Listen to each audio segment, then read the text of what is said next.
Welcome to the first episode of Framework's Cameron-arama.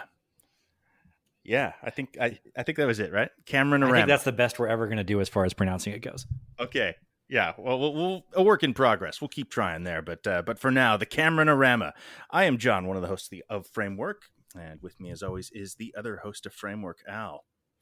That is me. I'm Al, and I have with me a special guest here with me in the midst of a beach family vacation, which is appropriate for Perfect. Our movie today.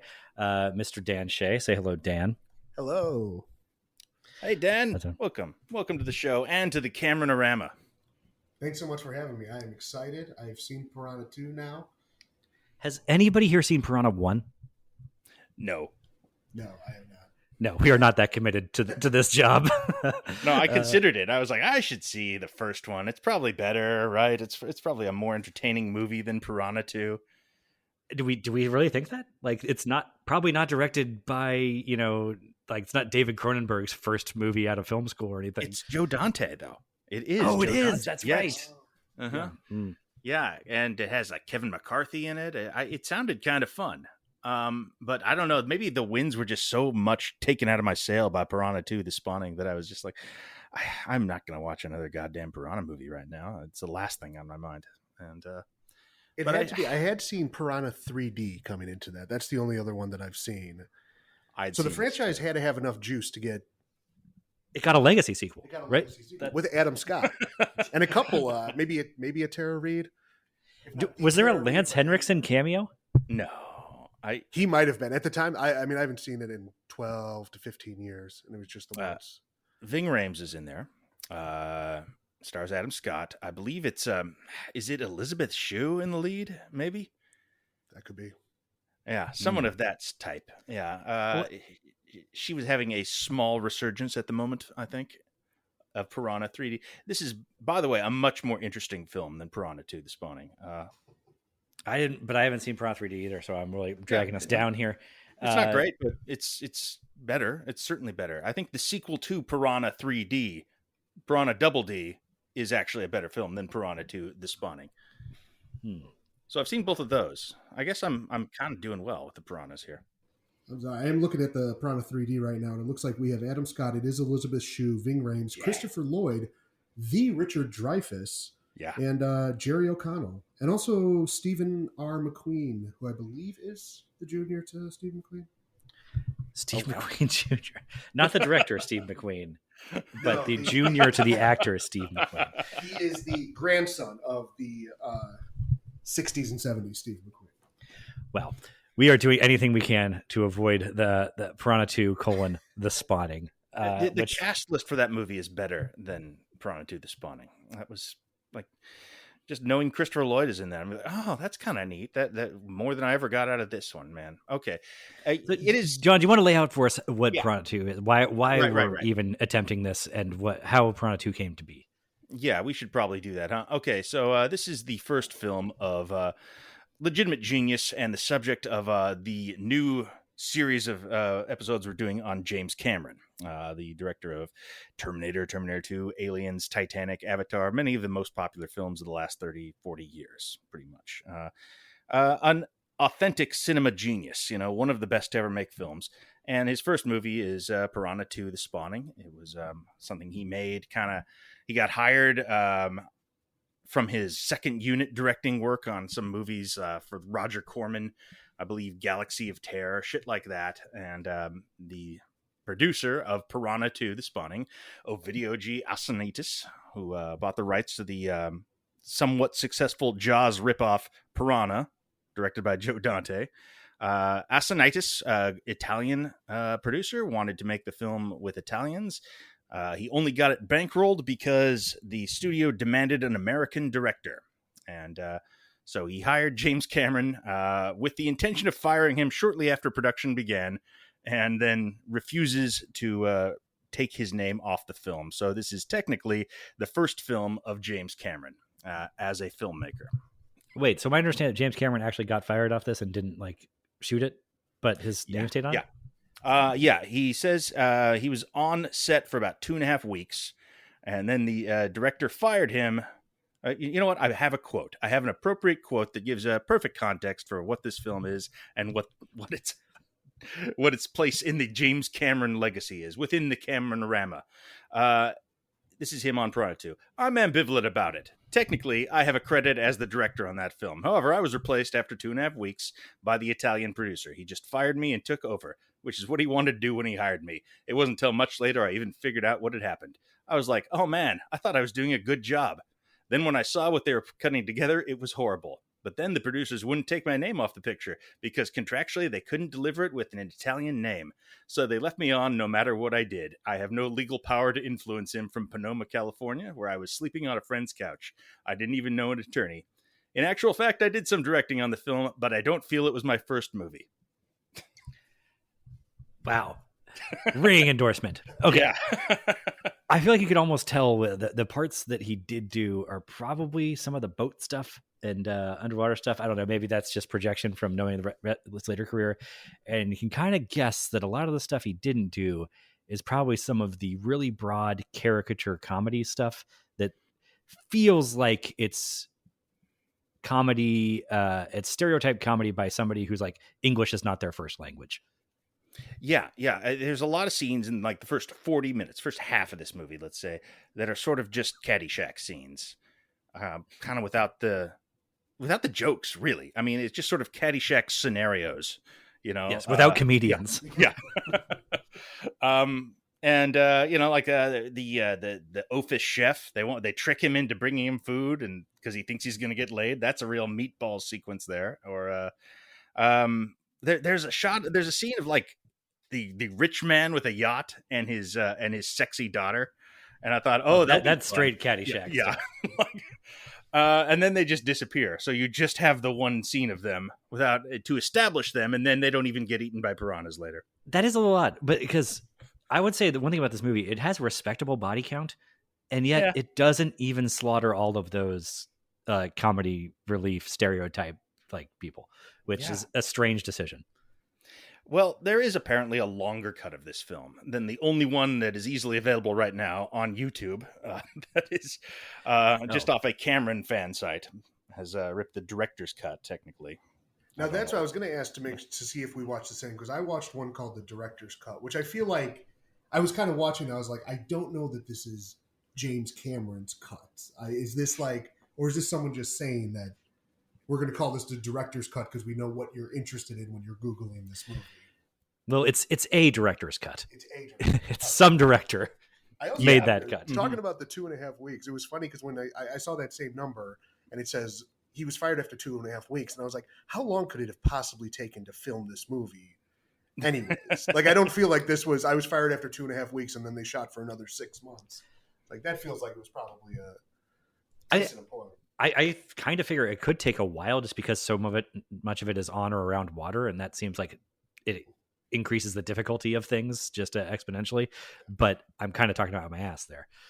I mean, the underwater, like amidst the shipwreck, there's a lot of that in this movie. They did a lot of underwater shipwrecks shots, and that felt like the best part of the movie to me.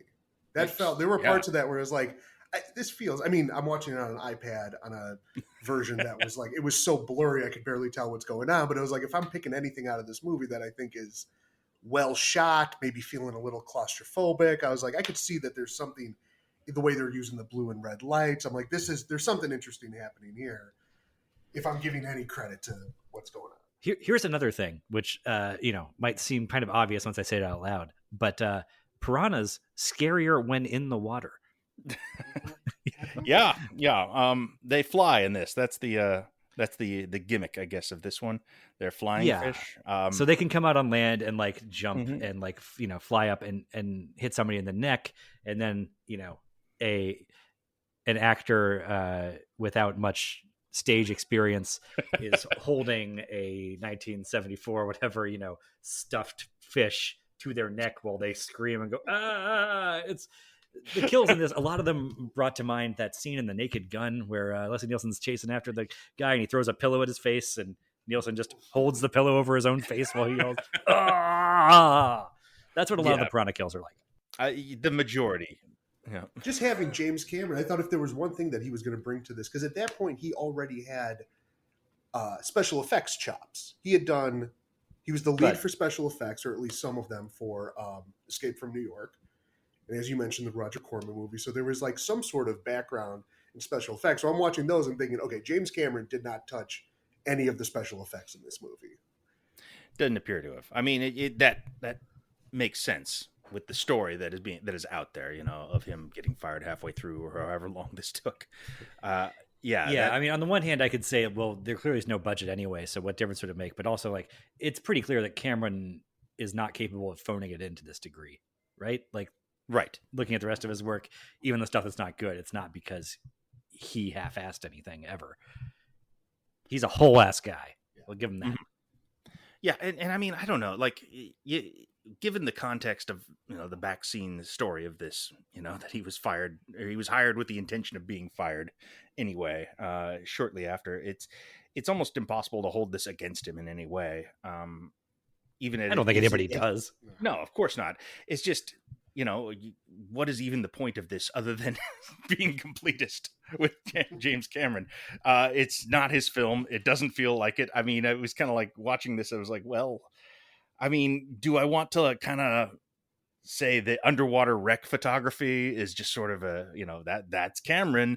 He's got is this count as a strong female protagonist? I guess in some ways, looking for some sort of patterns, like, there's an alien inside the body at one point, like in Aliens. Does that count? And no, it honestly. So I was surprised. Okay, because I was coming into the Cameron-arama. If I don't know if I nailed that one or not, but thinking like, okay, part of this whole exercise is, pattern recognition and trying to spot like, what are these, directors' peccadillos that maybe weren't obvious to start with. Like, we let off with Tarantino. So obviously like we knew about foot fetishes going into that or whatever.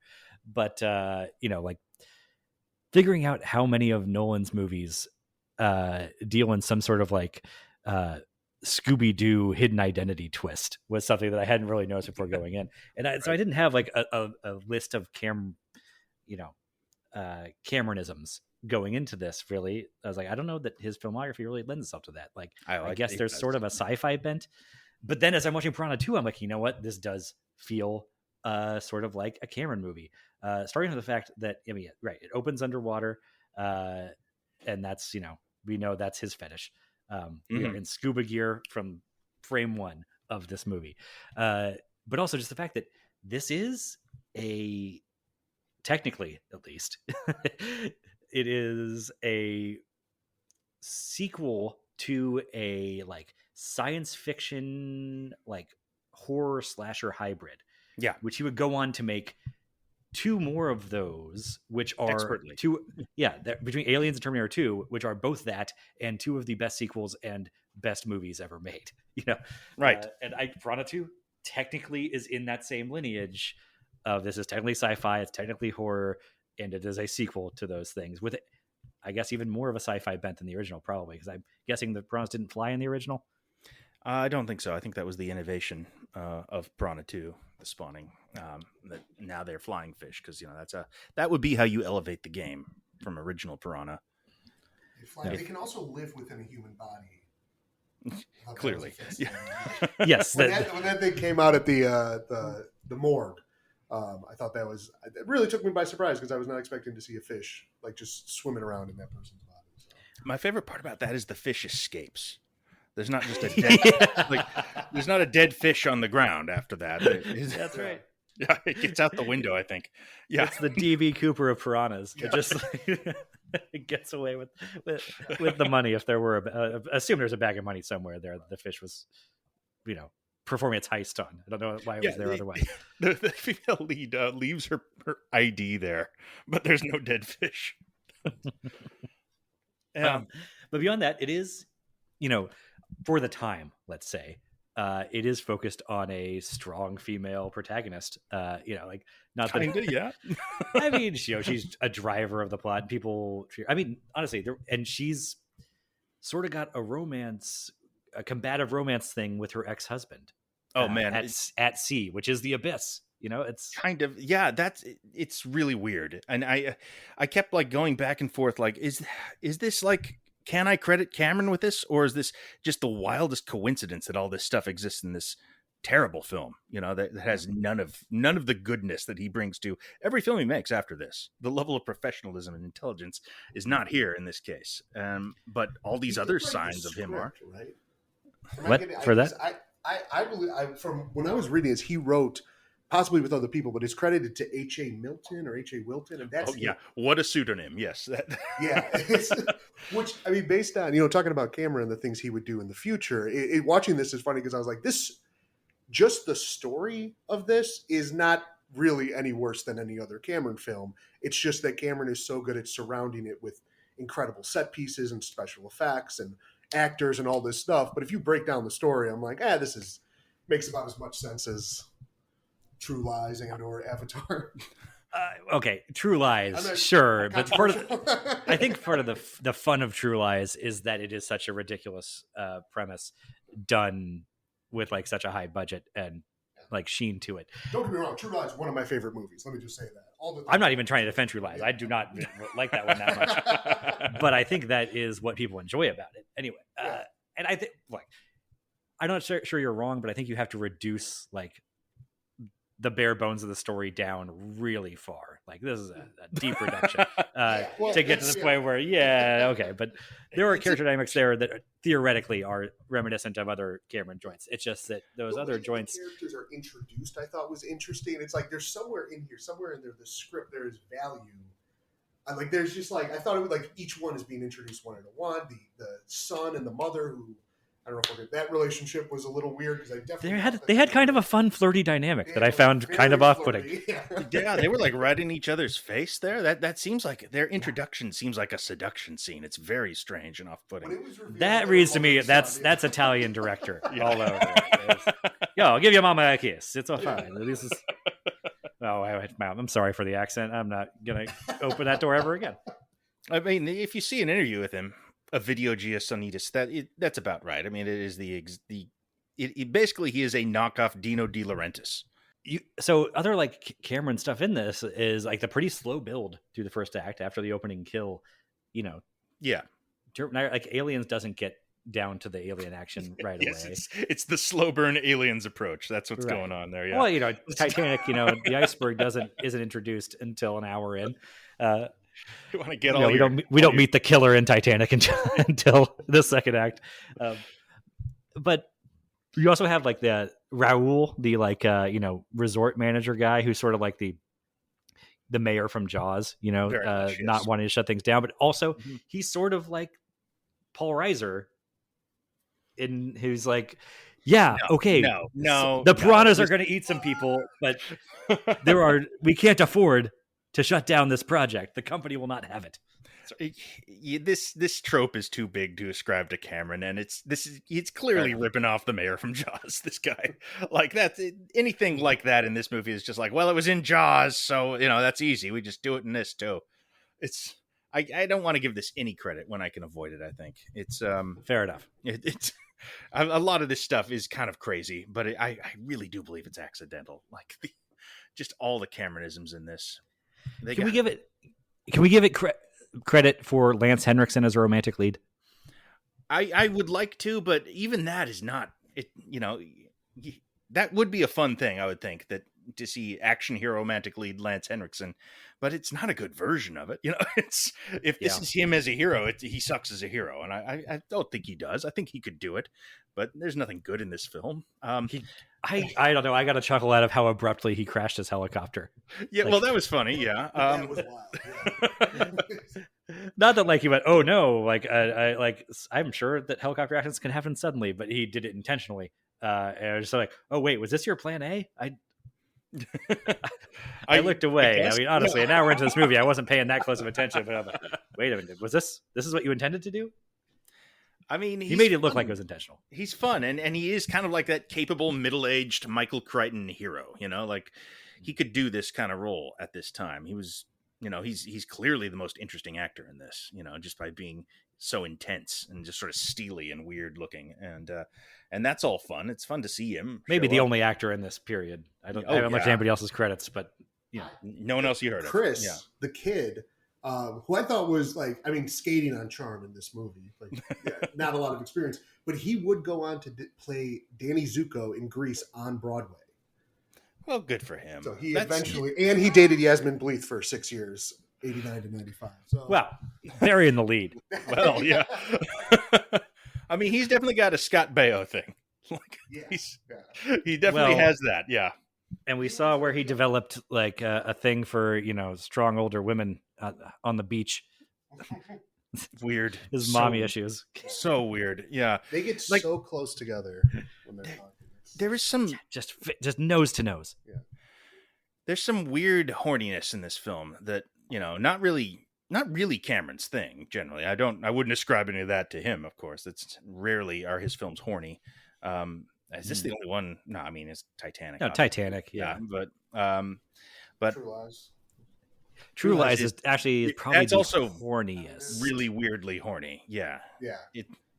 I guess that's true. He's not often horny, but when he is, it's weird. I saw True Lies for the first time, so it just might have been Jamie Lee Curtis just holds a special spot somewhere in the syntaxes of my brain. But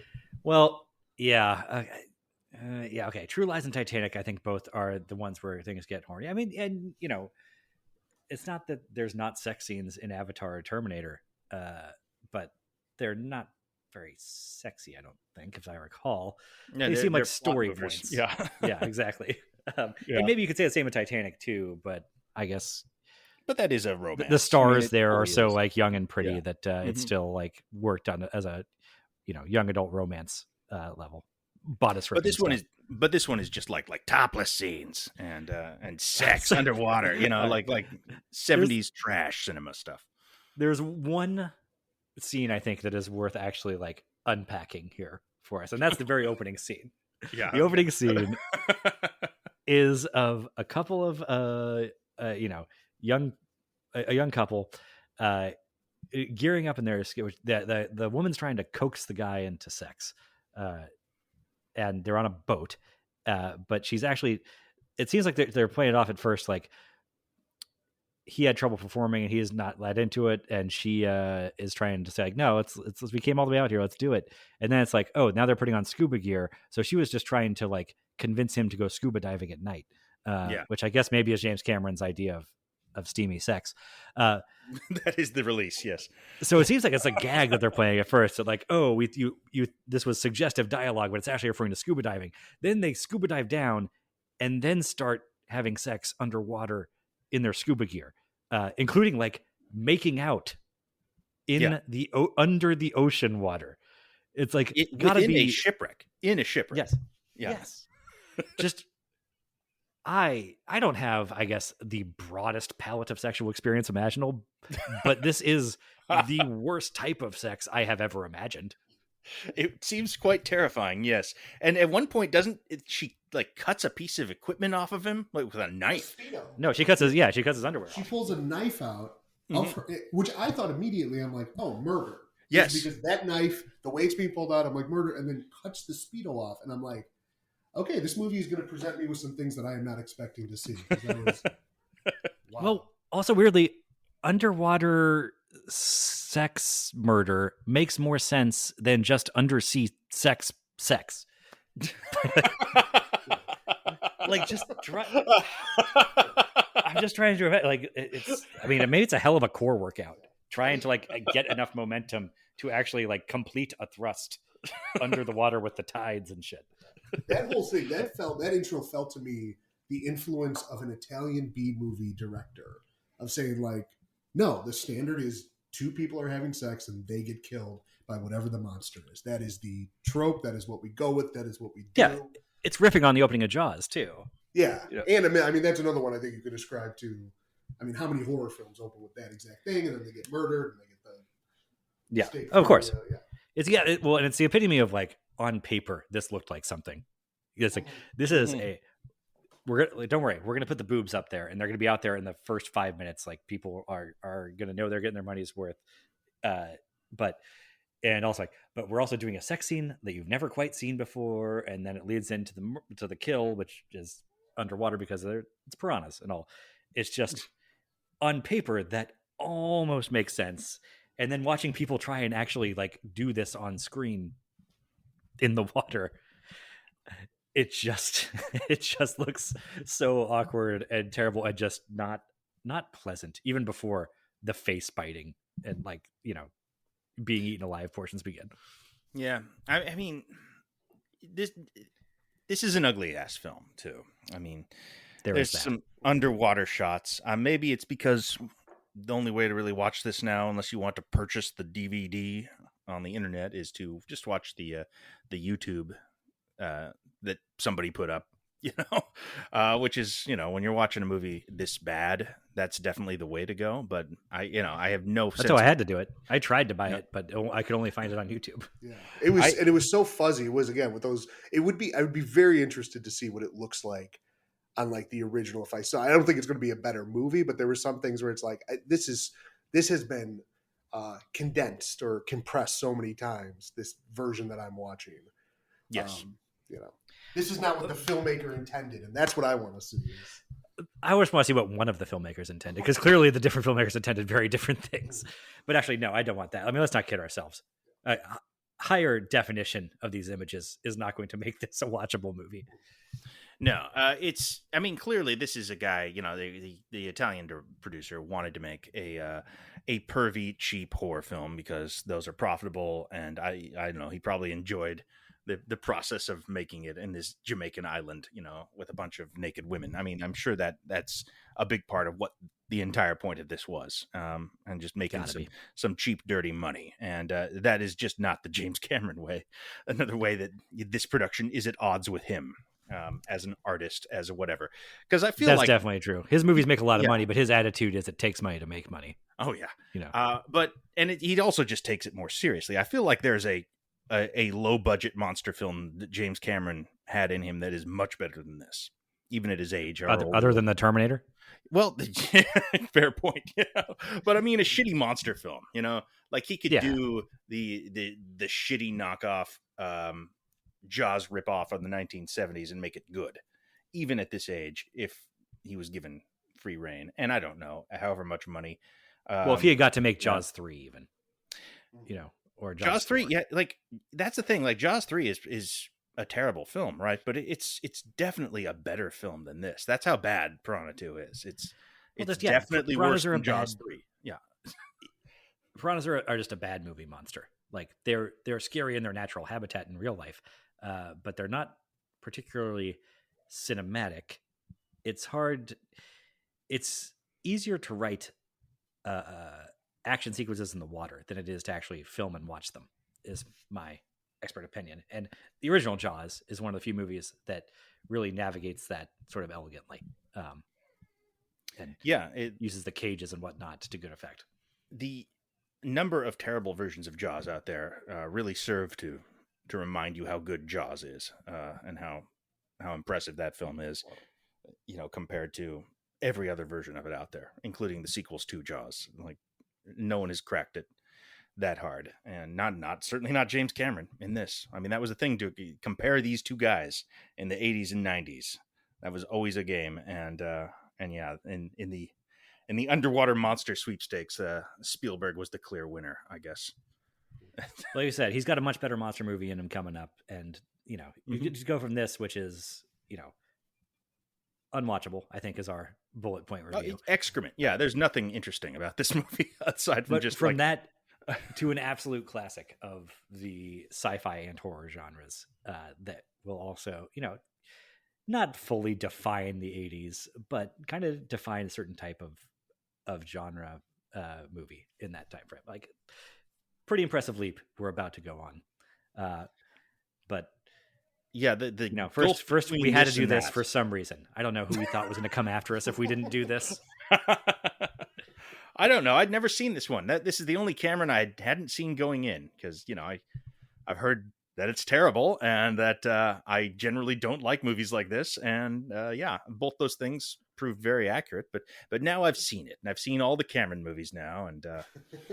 And well, I think partly the interesting part of this movie too is, like you said, going on to Terminator, the fact that like he did this, and then, and something I read was that he, like, this was the thing that made him say, like, okay, I'm from here on out, I'm doing everything. I'm writing, I'm directing, I'm doing special effects, I'm taking full control. So it's like, this is the thing that led him to, I mean, not that I don't think he would have done that, but it's interesting. It's kind of like, we were just talking, I just watched True Romance, which is, the reason that Tarantino never let anyone else direct his movies ever again, because Tony Scott put everything back in order. So it's like that idea of like this thing that happened. I mean, now comparing True Romance and Piranha 2, one's a much better movie.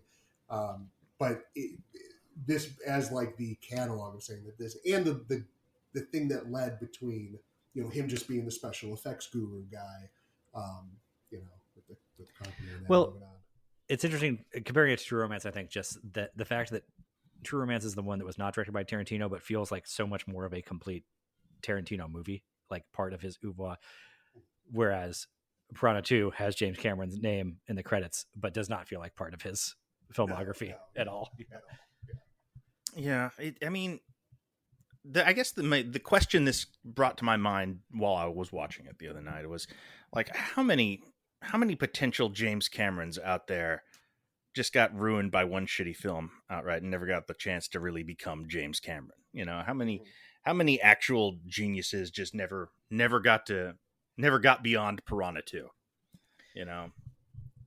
Who directed Orca? Like, we never got to see their Terminator. That's well, I mean, I don't know. I mean, I'm sure a lot of them just keep making movies like Piranha 2, and that's where the level they rise to. But or is it a thing where Cameron was going to hit no matter what? Like, he was just that much of a genius, and this is a speed bump on what was inevitable.